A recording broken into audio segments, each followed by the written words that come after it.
A ordem da ordem. O fluxo da vida está onde uma nova vida nasce. Bom dia, tudo bem? Renata Tom, terapeuta sistêmica familiar. Hoje eu venho trazer um pouquinho sobre a segunda lei da ordem, as leis do amor, que é a lei da ordem ou hierarquia. Vamos entender um pouquinho, como funciona essa lei, como que a observância e a não observância dessas leis estarão aí nos trazendo benefícios ou consequências, que seriam aí de repente bênçãos ou maldições para o nosso sistema familiar. A lei da ordem ou hierarquia é a ordem da ordem. O fluxo da vida está onde uma nova vida nasce. Por quê? Quem veio antes é maior do que quem veio depois.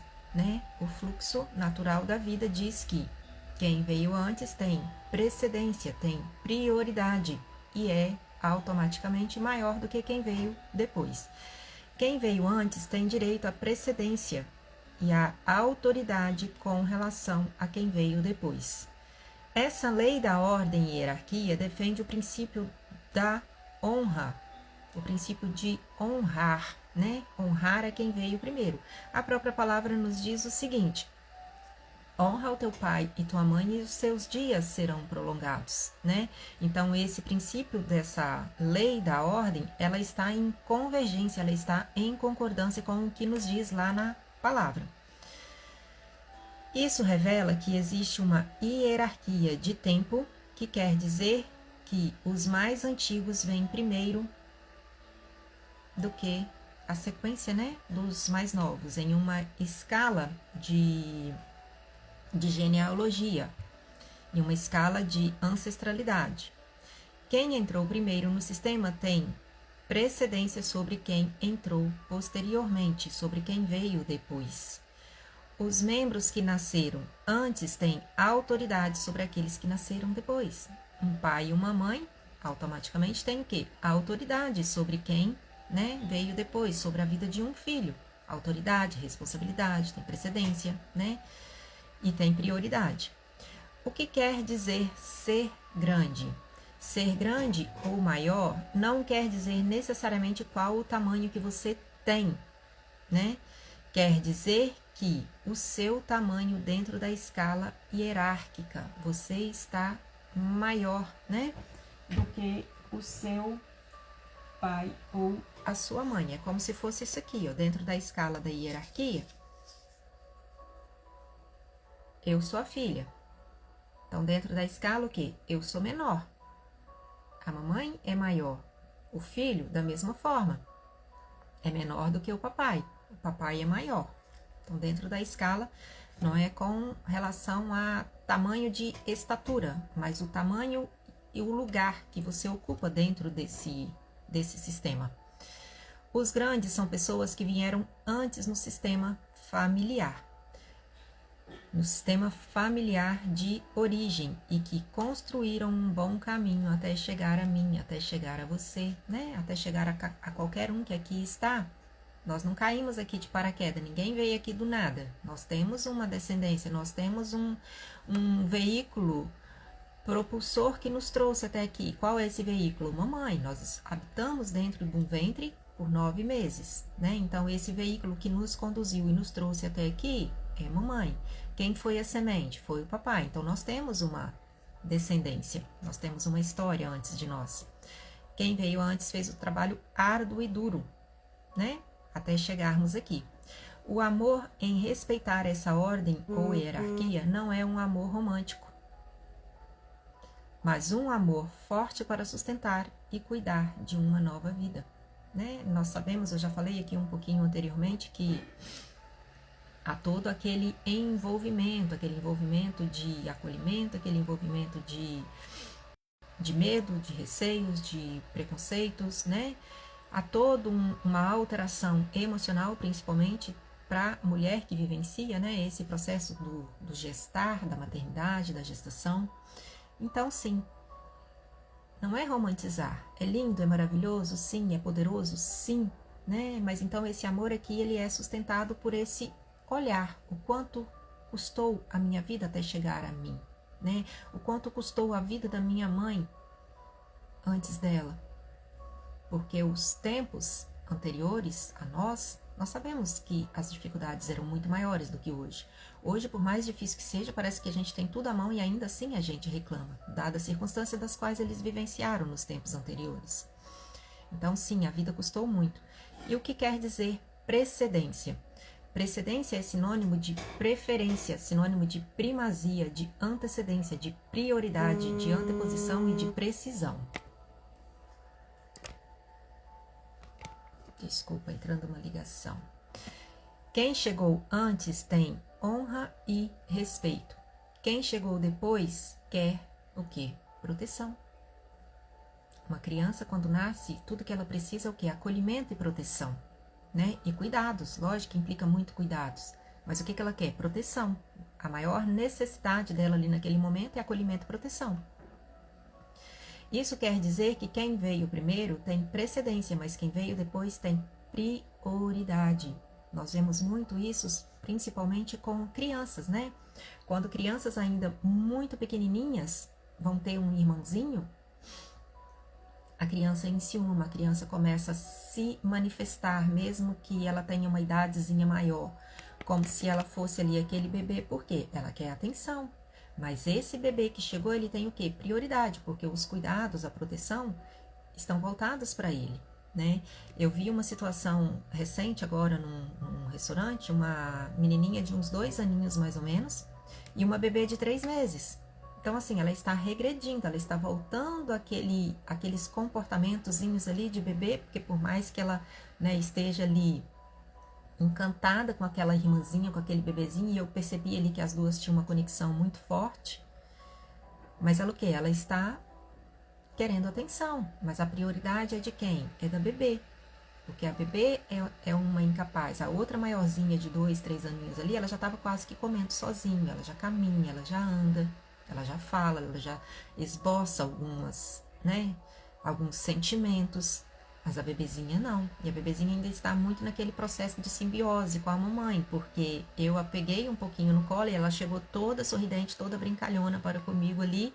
Mas quando ela olhou para a mamãe, que ela percebeu, ei, não, eu quero a minha mãe. Então ela começou a chorar. Então é esse processo, né, de adaptação, é o processo de proteção. E um casamento, por exemplo, dentro de um casamento, quando na palavra diz o seguinte: o homem deixará pai e mãe e unir-se-á a tua esposa e juntos formarão uma só carne, quer dizer que a constituição dessa nova família, né? Dessa nova relação, né? Porque família a gente entende que dentro da sistêmica, a constituição da família, ela se dá o quê? A partir dos filhos, a partir da chegada dos filhos. Mas a partir do momento que um homem toma uma decisão e toma uma mulher como tua esposa, ele está constituindo uma relação de casal. Então, essa relação, ela precisa ter prioridade frente ao seu sistema de origem. E esse deixar, né, muitas das vezes, como a palavra diz, deixai pai e mãe junto, unirão-se e tornam-se uma só carne, esse não deixar, né, não priorizar essa nova relação que tem ali as suas necessidades de construção, tem sido muito pivô de complicações, né? Porque você ainda permanece com o pescocinho virado, é a síndrome do pescocinho virado. Eu vim, mas eu não deixei, eu continuo com os olhares para lá. E não coloco os olhares dentro do que eu preciso estar construindo, que é a minha prioridade dentro do meu lar. Lembrando que entre cônjuges, na relação, né, quando você começa a construir uma relação de casal, entre cônjuges não existe essa hierarquia de tamanho, né, porque ambos chegam juntos, né, eu já falei sobre isso aqui anteriormente. Na relação de casal, ambos chegam juntos, não existe essa hierarquia de pai para com filho, pai é maior, filho é menor. Porém, se você está em uma classificação de família mista, há algumas regras básicas a serem seguidas, que é o meu caso. Eu tenho um sistema familiar misto, meu esposo tem uma primeira esposa, meu esposo tem filhos, né? Em conjunto com essa primeira esposa dessa relação. Então, tem algumas regras básicas a serem seguidas, por quê? para que a minha relação não entre em desarmonia, não entre em desequilíbrio, se eu não estiver observando estas ordens, né, estas leis. Primeiro, o relacionamento anterior, né, os parceiros anterior precisam ser respeitados. Isso quer dizer que respeitar é dar, né, o lugar, honrá-los dentro do lugar que eles ocupam. É de primeira esposa? É de segunda esposa? É de primeiro esposo? É de segundo esposo? Então, dar esse direito, né? Respeitar essa hierarquia, respeitar esse lugar de que eles vieram primeiro, então é dar esse lugar. Eles vieram primeiro e possuem precedência ao lugar, né? Mas não ficam com a prioridade. A prioridade é o quê? É o meu novo sistema. É o meu sistema, né? Ao qual eu estou construindo, ao qual eu estou formando, né? Junto a esse homem, junto a essa mulher. Tem precedência. E os filhos, então, dessa relação anterior? Qual o lugar que esses filhos ocupam, né? Perante ao novo sistema, com relação ao sistema anterior? Os filhos do primeiro casamento têm prioridade sobre o relacionamento atual, principalmente se esses filhos estiverem com necessidades básicas, né? Se forem ainda muito novos, né? Se tiverem situações de necessidades de saúde, de algumas complicações, sim, esses filhos possuem esse direito, esse lugar de prioridade. Principalmente em casos, né, de saúde. O casamento atual tem precedência e prioridade sobre os filhos, frutos desta relação, deste novo relacionamento. O casamento atual tem precedência e prioridade sobre os frutos, né? Ou seja, o meu relacionamento tem precedência e prioridade perante aos nossos filhos, perante o filho, né, da nossa união. Ele tem precedência e prioridade. Os filhos do primeiro casamento têm prioridade. O casamento atual tem em si precedência e muitos conflitos que nós vivenciamos com os filhos são por quê? Porque exatamente essa lei não está sendo observada. Essa lei não está sendo respeitada, nem para com parceiros anteriores e nem tampouco para com os filhos dessa primeira relação. Porque os parceiros anteriores não sendo respeitados, permitem que os filhos da nossa nova relação, e isso é muito comum de acontecer, estejam ocupando o lugar que lhes compete. Para quê? Lembrem que a lei primária é estar buscando o equilíbrio do todo. Somos um sistema totalmente interligados. Quem veio primeiro também faz parte desse sistema, porque é a lei do pertencimento. Dar esse lugar de primeiro, de segunda esposa é o quê? Dar o direito a ele pertencer e fazer parte também do meu sistema. Eu não posso simplesmente ignorar, excluir e deixar para lá. Se eu não sou capaz de dar esse direito de pertencimento, eu vou estar aí sofrendo consequências. E aqui tem um trecho do livro de Bertin Helling, no centro, que são as ordens do amor. Ele nos diz o seguinte: sempre que acontece um desenvolvimento trágico numa família, uma pessoa em posição posterior violou a hierarquia, arrogando-se o que pertence à pessoa em posição anterior. Né? Essa presunção tem frequentemente um caráter puramente objetivo e não subjetivo. Por exemplo, quando um filho tenta expiar por seus pais ou carregar em lugar deles as consequências de suas culpas, incorre numa presunção. Mas a criança não se dá conta disso porque está agindo por amor. Porém, é aquele amor o quê? Amor cego. Lembra que eu falei nos episódios anteriores, né? Que o amor cego é aquele amor sacrificial da criança porque ela percebe, ela pressente que dentro desse ambiente está havendo uma desordem, ou o parceiro lá anterior, ou o meu irmãozinho anterior não está sendo respeitado, não está sendo, né, colocado no seu devido lugar. Em contrapartida, muitas das vezes também vem, né, retaliações de lá para cá, porque há toda uma dinâmica de ciúme, a gente sabe muito bem que isso ocorre. Então, o que? Essa criança, por amor cego, ela vai entrar nesse lugar de super-herói. Ei, tem algo disfuncional aqui, então eu sou levado a esse lugar de ser tomado a serviço para quê? Por ordem nesse sistema. Eu vou chegar e vou por ordem. Porém, é um amor sacrificial, é um amor cego, é um amor infantil. Não houve nenhuma voz em sua consciência prevenindo contra isso.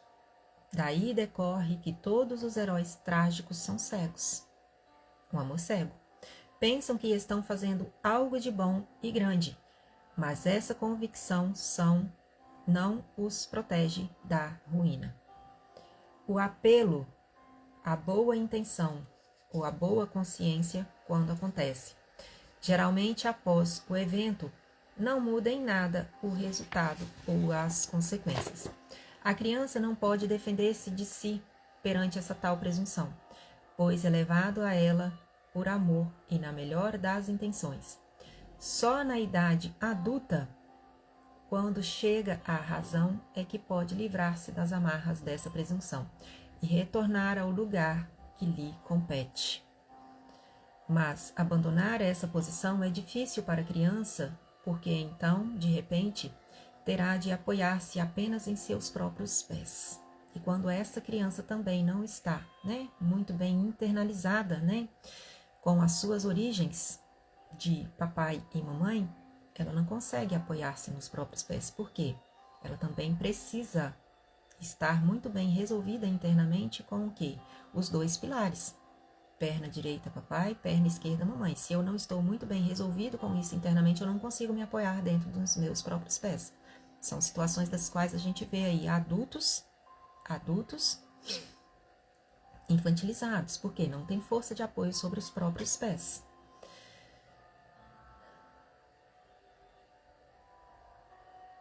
Recomeçando bem de baixo e construindo apenas no que é seu.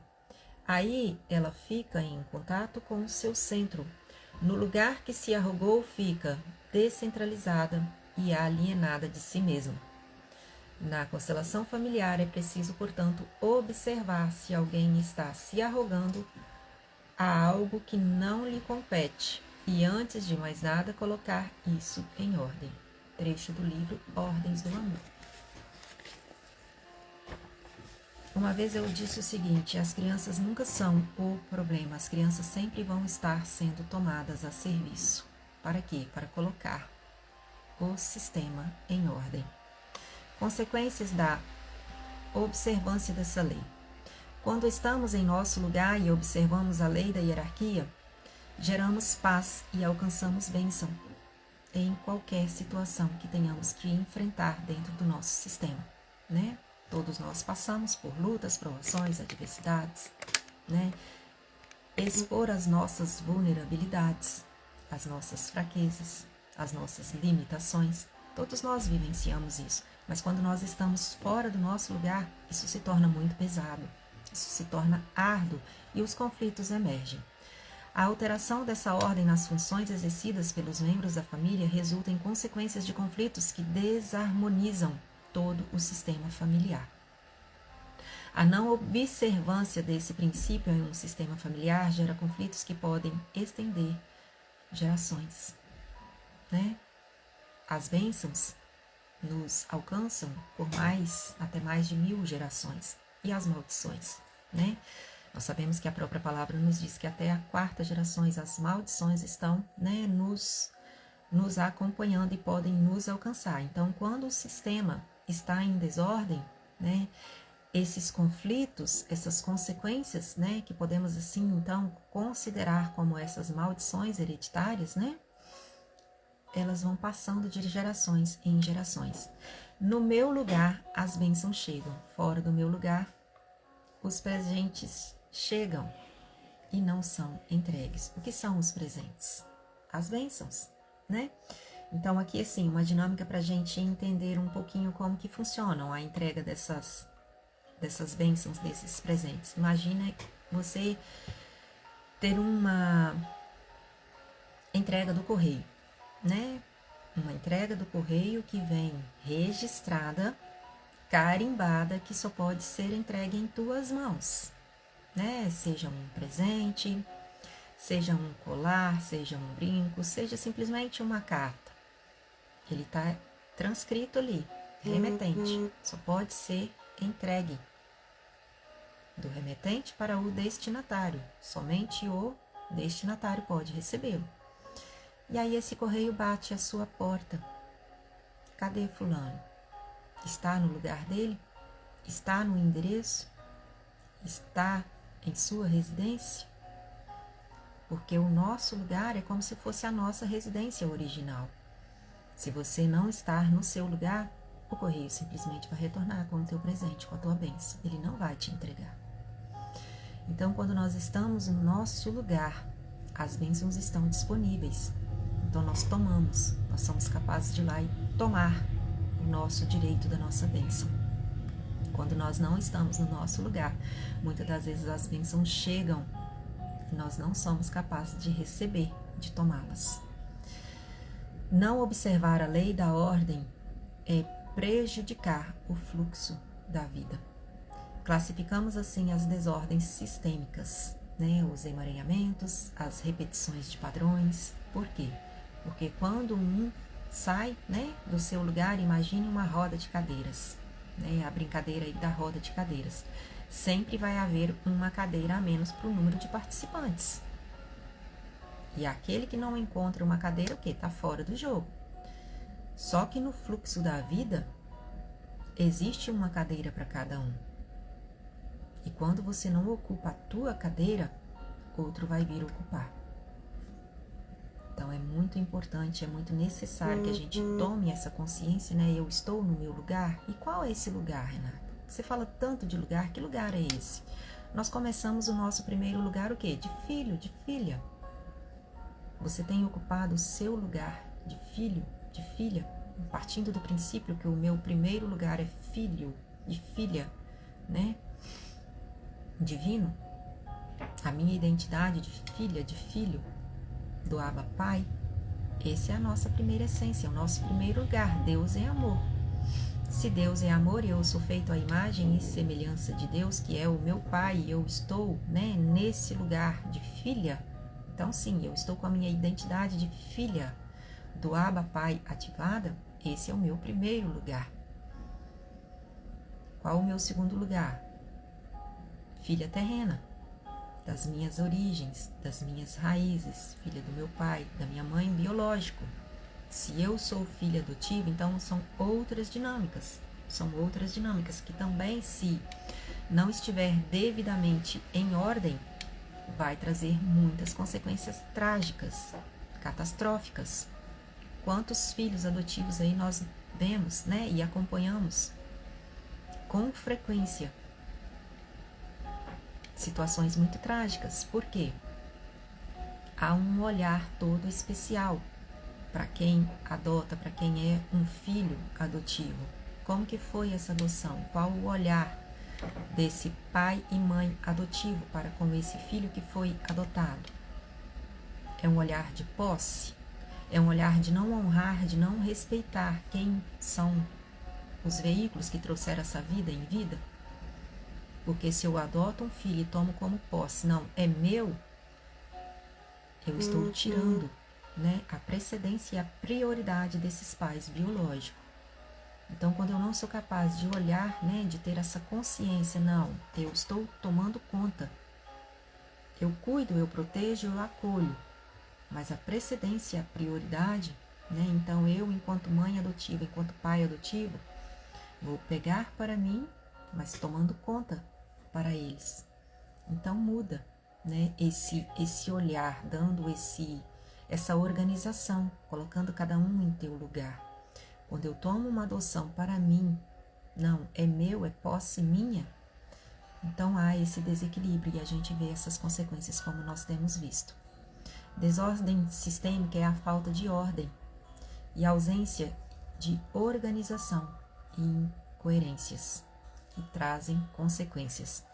Ordem é igual bênção sobre a família, desordem é igual consequências. E na Bíblia nós vemos várias relações em desordem, com sérias consequências.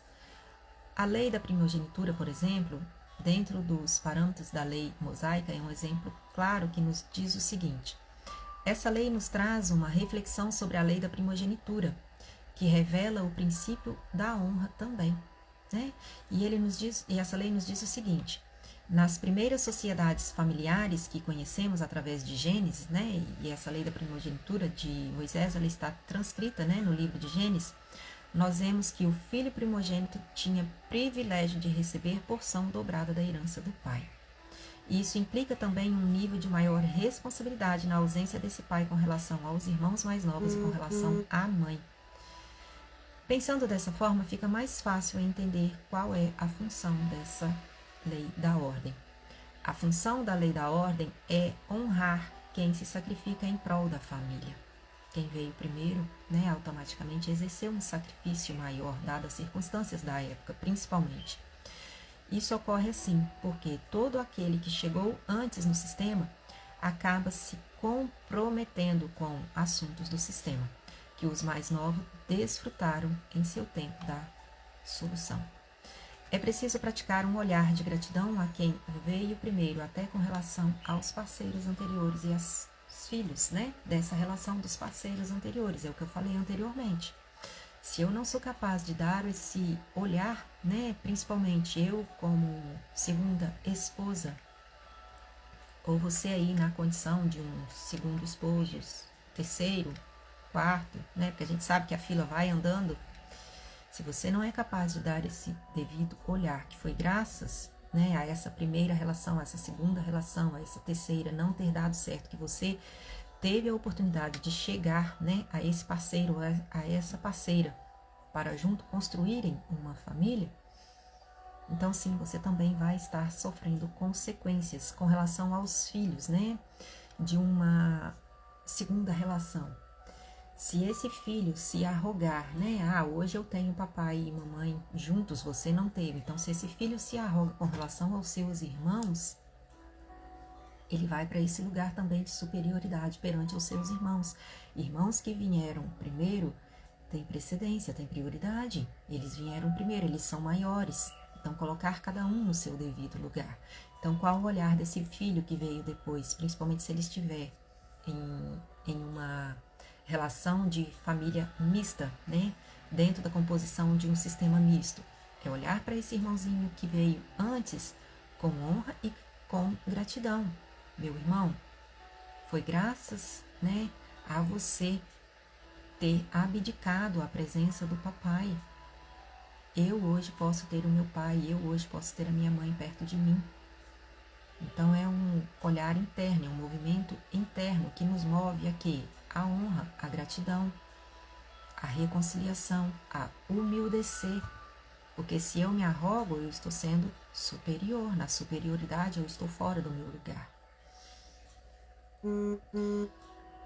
E para concluir, não conseguir ter esse olhar de compaixão e gratidão aos que vieram antes é o reflexo do que nós vemos hoje. Os conflitos emergem, né? Tantos conflitos que nós vemos aí hoje, por quê? Esses lares estão em desordem, essas leis não estão sendo observadas, essas leis não estão sendo colocadas em vigor dentro dos sistemas familiares. Lares em completas desordens e desarmonias. E pense assim, os mais velhos plantam, os mais novos colhem. Por isso devemos honrá-los pela colheita que conquistaram antes para nós. E exemplos de desordens na Bíblia, nós vemos um caso assim muito conhecido, que é Esaú e Jacó. Dois irmãos que brigaram desde o ventre, né, para ver quem nascia primeiro, tanto que um nasceu agarrado no calcanhar do outro. E esse sistema, né, ele entrou ali em desordem porque a trapaça de Jacó, né, provocou divisão na família por anos, e nenhum dos dois puderam desfrutar daquela herança, porque Jacó né? No seu ímpeto ali, porque nasceu primeiro, sendo considerado menor, mas nós vemos que teve ali uma grande participação da mãe, porque a predileção, né, dessa mãe por Jacó acabou induzindo Jacó a usar ali aquele casaco para roubar, para abdicar de um lugar que não era dele, roubando assim a primogenitura do irmão. E nós vemos que isso se alastrou, né, por gerações. Essa predileção gera no filho um sentimento de inferioridade, que o leva a se sentir menor, e isso afeta a lei da ordem. E isso deixou consequências, porque ele estando, né, nesse lugar de se sentir menor, ele quis reverter isso aí na força do braço, na vontade própria. Não, eu vou lá e vou tomar a minha primogenitura à força, na trapaça. E aonde está transcrito isso? Nós vemos que as consequências, né, perduraram por mais gerações, porque em Deuteronômios 21, 15 e 17 está nos dizendo o seguinte: se um homem tiver duas mulheres, uma a quem ama e a outra a quem não ama, e as duas lhe derem filhos, e o primogênito for da que ele não ama, no dia em que repartir a herança entre os filhos, não poderá dar a primogenitura ao filho da amada, preferindo ao filho da que ele não ama e que é de fato o primogênito. Pelo contrário, deve reconhecer por primogênito o filho da mulher que ele não ama, dando-lhe dobrada porção de tudo o que possui. Porque aquele que é primogênito do seu vigor possui o direito da primogenitura que é dele. E nós vemos que a ordem é igual ao lugar. E qual é o teu lugar? Qual o lugar que você está ocupando? Porque existem limites para as nossas responsabilidades com relação ao nosso sistema. Nós não podemos ultrapassar esse limite. Quando não observamos este limite, nós saímos do nosso lugar e comprometemos as nossas bênçãos e as bênçãos das gerações futuras. Nessa passagem, no decorrer da vida de Jacó, nós vemos que ele foi para um lugar de ter duas esposas, né? Ele amava mais a uma, e no momento ali, ele também exerceu essa predileção por quem? Por José. José era tido como o menorzinho, e essa predileção por José, né? José era ali, vamos dizer assim, que era o X9, porque tudo que acontecia, ele chegava e relatava ao pai, e isso gerou o quê? Inveja, gerou ciúme, né? Gerou contenda aos filhos mais velhos, chegando ao ponto de vendê-lo como escravo, retirando-lhe, recolhendo as tuas roupas e entregando ao pai, dando este filho, este irmão como quê? Como morto. Então nós vemos as consequências, né? De estarmos fora do nosso lugar e passando de gerações a gerações. Porém, Jacó amava mais a Raquel e desprezava Lia. E por amar mais a Raquel, também teve predileção aos filhos com Raquel, causando ciúme nos filhos com Lia, porque se sentiam menores e desprezados. E na sequência nós vemos que José, dentro, né, da tua imaturidade, porque era o queridinho do papai, suscitou a ira em forma de inveja, em forma de raiva e exclusão dos seus irmãos, né, que chegaram aí a esse ponto de vendê-lo. E na maturidade, nós vemos que José, na maturidade, ele entendeu que estar grande não é arrogância, mas estar grande é ocupar o teu lugar dentro do teu sistema. E a sua missão, né, quando ele entendeu e voltou, né, conseguiu voltar para o teu lugar, ele entendeu e saiu ali daquele simples lugar de interpretação, né, de interpretador dos sonhos, porque ele tinha esse dom muito bem definido, né? E ele saindo desse lugar, ele alcançou o quê? O posto de governador do Egito, sendo colocado como braço direito ao lado do faraó. E nós conhecemos, né, a história, como foi o agir, né, de José ali naquele tempo, ao qual ele, estando no seu lugar, ele fez um grande feito, ele alcançou as bênçãos. e transmitiu, foi capaz de transmitir as bênçãos para as novas gerações. Esse lugar é lugar de proteção e vida com o Senhor. Honrar é um segredo espiritual que gera vida longa, longevidade. Honrai pai e mãe e terás os seus dias prolongados, né? Longevidade de vida, dentro do princípio da honra. Toda desordem gera exclusão. E quanto mais eu excluo, quanto mais eu ignoro, quanto mais eu deploro, quanto mais eu sinto raiva, mais fraco e empobrecido eu vou me tornando. O casamento não é um reino da ordem. O casamento é o reino do equilíbrio, né? Então, dentro de um sistema, dentro da relação conjugal, não há essa hierarquia, e sim equilíbrio. Equilíbrio é o nosso próximo episódio, ao qual eu estarei trazendo, né? Como que é regido essa lei dentro dos sistemas, dentro das relações do dar e do receber, porque o equilíbrio ele perpetua, né, no dar e no receber. Tudo começa no servir, para que a relação então entre em equilíbrio. Hoje foi o 22º dia, ordem da ordem, lei da ordem e hierarquia. Se fez sentido para você, se o seu sistema está aí um pouquinho em desordem, se você conseguiu aí perceber que há alguém que está com o seu sistema em ordem, em desordem, encaminhe para ele, que talvez possa ter aí uma elucidação e uma clareza de que há um caminho, colocando o sistema em ordem para que possamos estar aí nesse fluxo da vida, fluindo, recebendo, sendo capaz de tomar as nossas bênçãos, né? E não permitindo que essas bênçãos cheguem na nossa porta e não sejam entregues e vá para a mão. Para a mão de outros ela não irá, mas ela fica aí sem ser recebida, sem ser alcançada, sem ser usufruída. Grande beijo no coração, faça um excepcional dia e até breve. Fique com Deus.